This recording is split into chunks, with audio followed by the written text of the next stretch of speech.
I've been in the nut house. From the nut house, after I got out of the nut house, as soon as my father signed me out, my dope fiend father, as soon as he signed me out, I went to jail for murder.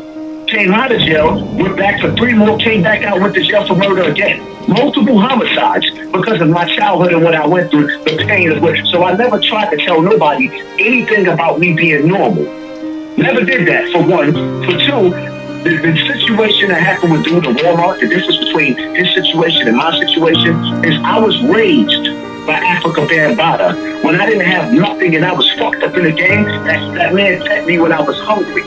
I pissed in the bed till I was damn near fucking, 17, 18 years old because I was so damaged. I was making babies and still pissing in the bed because I was mentally fucked up.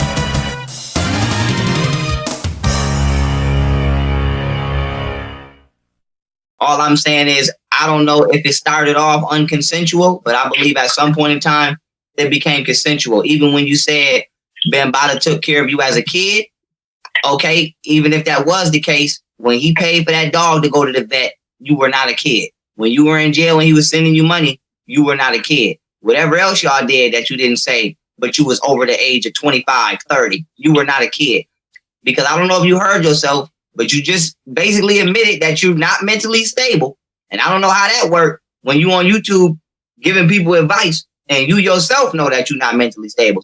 A nigga that's a gangster that get molested as a kid, if he run into his molester as an adult, he gonna see that nigga. It's no, so you sitting here giving us motherfucking war stories and tribal stories about how niggas was painting their face and fucking riding on dragons, but then you run into a nigga and you supposed to have been in trial, you supposed to allegedly, because I don't believe you beat 3 murders in a row unless somebody got told on. But with that being said, you allegedly beat 3 bodies, you done did all this shit, you was thugging, the Zulu Nation was ex-gangbang fucking converts, and you'd been through all this savage jungle fucking Tropic Thunder shit, and you run into the nigga when you 30 that was putting his dick in you without your permission, allegedly, and you take a picture with the nigga, that contradicts your whole upbringing. I'm a gangster. Bambaataa ain't never put his dick in me, so stop saying that. Whatever. I will apologize to you on air and take that back. Let me clean it up. He thigh'd you. He jerked you off. He cut on a porno and jerked other niggas off. So now you're trying to be funny now. No, I'm being factual. And you a gangster. You a savage. You been in jail for 3 murders. And you ran into him at 30 and you ain't do shit. And your excuse, and you sitting here trying to convince me that you had this savage ass gangster upbringing and you run into a nigga that did all of these things to you and you didn't do shit but take a picture with the nigga, put it on Facebook. What kind of gangster niggas is y'all?